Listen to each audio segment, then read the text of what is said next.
Carlos, ¿cómo estás viendo nuestra política monetaria? Pero te quiero plantear números de hogar. Y yo siempre uso este ejemplo mío para que nadie diga, no, está diciendo boludez ahí. No, no, no. Cuando yo entré en ABC el 5 de marzo de 2018, el dólar estaba a 4.400. Hoy está a 7.300. Es decir, hay una parte del poder adquisitivo de mi salario y del salario de toda la gente que nos está viendo, que se fue, o por lo menos está con este tema, porque hay un porcentaje importante de la canasta de precios que ustedes tienen en el BCP, que es en dólares. Entonces, mi pregunta es, ¿esto ya es irreversible? Pero te hago un pequeño contexto, porque estábamos hablando fuera de aire, estimado amigo, de una época que Carlos vivió como testigo, no como protagonista, de Washington, Asgard y compañía, donde el dólar estuvo en 8.000 y algo, y después volvió a la normalidad. Es decir, yo creo que se puede, pero ¿cuál es tu percepción? Bueno, Enrique, yo creo que, a ver, en primer lugar, yendo un poquito a tu pregunta para ser ordenado un poco en la respuesta, yo creo que a los instrumentos de la política monetaria, yo creo que los veo bien. Creo que en los últimos tiempos se ha trabajado mucho, digamos, para dotar al Banco Central de instrumentos que permitan, digamos, tener un control sobre la inflación de manera efectiva y sin lo que los economistas a veces denominamos mayor sacrificio monetario, digamos, ¿verdad? En el sentido de que a veces el combate con la inflación podría ser muy costoso en términos de niveles de actividad económica, etc. Yo creo que el esquema de meta de inflación, que es el que nosotros de alguna manera utilizamos ahora, y que creo que la mayoría de los países que han logrado tener una inflación baja estable lo hacen. Es un esquema que tiene más de 30 años, que se inició como en Nueva Zelanda, Canadá e Inglaterra, y que nosotros lo tenemos ya hace algunos años. Yo creo que ha mostrado en forma muy rigurosa, muy contundente, digamos, su efectividad, tanto en los procesos deflacionarios del año 2008 como en los procesos inflacionarios del post-pandemia. Digamos, ahora nosotros tuvimos, como vos sabés, un choque muy fuerte en época de la pandemia, y después, digamos, cuando la economía se comenzó a recuperar, la demanda a nivel mundial comenzó de nuevo a crecer y bueno, la oferta quedó muy restringida. Tuvimos, digamos, un efecto primero sobre el nivel de precios y después sobre la dinámica de los precios, que empezó a generar una inflación en todo el mundo, digamos, ¿verdad? El fenómeno inflacionario que vivimos nosotros del post-pandemia, la resaca del post-pandemia, se manifestó, digamos, una inflación alta y volátil en todo el mundo y también en Paraguay. En ese contexto yo creo que nosotros acá tuvimos, digamos, una reacción, tal vez en el momento tuvimos alguna discusión sobre el timing, digamos, para iniciar el proceso, digamos, de subida de tasa, controlar la inflación, pero yo creo que fue efectivo.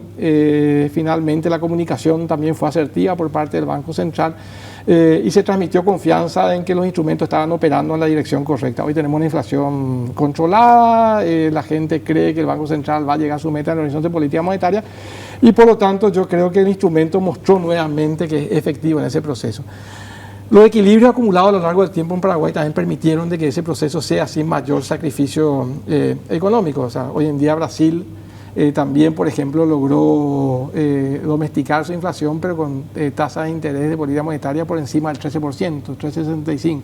Nosotros de alguna manera comenzamos a converger a partir de un nivel de tasa de interés muy inferior a eso. Entonces, a lo que quiero decir es básicamente que hoy tenemos un instrumental en el Banco Central, un instrumental que no solamente mostró su efectividad porque los mecanismos de transmisión de ese instrumento funcionan bien y operan, sino que porque el Banco Central logró construir de alguna manera una credibilidad y se transformó en una institución que transmite confianza a los mercados, básicamente porque es superadora de los ciclos políticos, digamos. Entonces, todos esos elementos, lo que tú decías básicamente del tipo de cambio, bueno, sí, esa ha sido básicamente parte también de la evolución del tipo de cambio en un esquema de metas de inflación.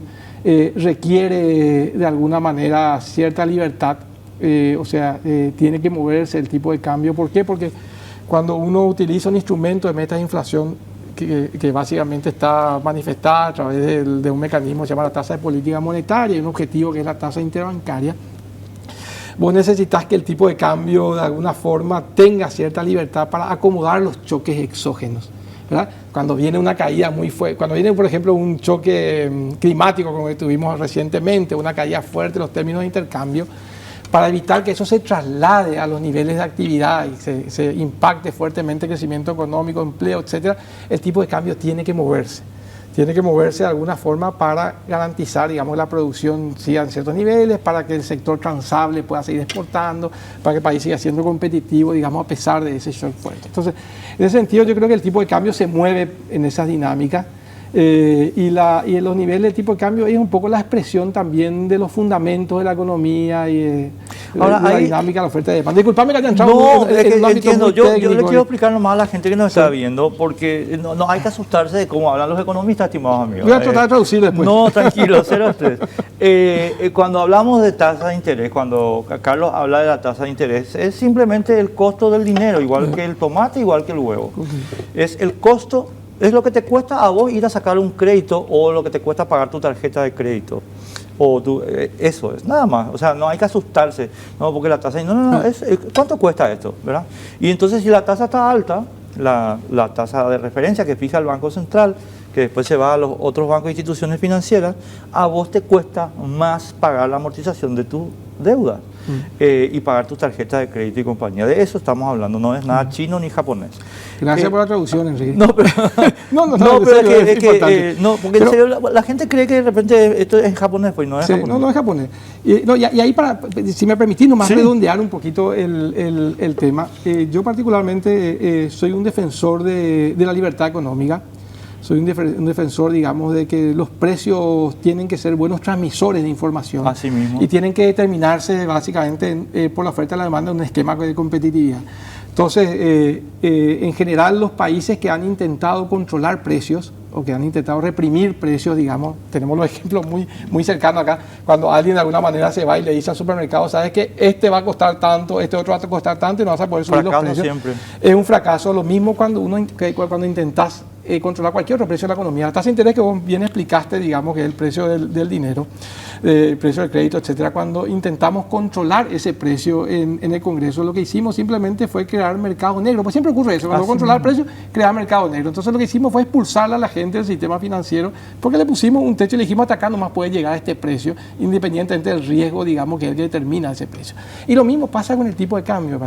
Los países que intentaron controlar el tipo de cambio, Argentina cuando intentó tipo de cambio fijo y les explotó después en la cara, o Uruguay a comienzos de los 2000 cuando intentó el esquema de tablita, que eran devaluaciones preanunciadas, que un control de tipo de cambio les explotó. Y los que van a un extremo, digamos, en el caso de Ecuador, que dolarizó su economía, a pesar de que los ciclos económicos son diferentes a Estados Unidos, y por lo tanto no tiene sentido que sea una economía dolarizada, hoy en día tiene un riesgo para decir que está en 1900, digamos. Entonces, yo creo que ahí, a pesar, digamos, de las dificultades que a veces le transmite a la gente la volatilidad, los precios que se muevan, yo creo que es peor la represión económica. No,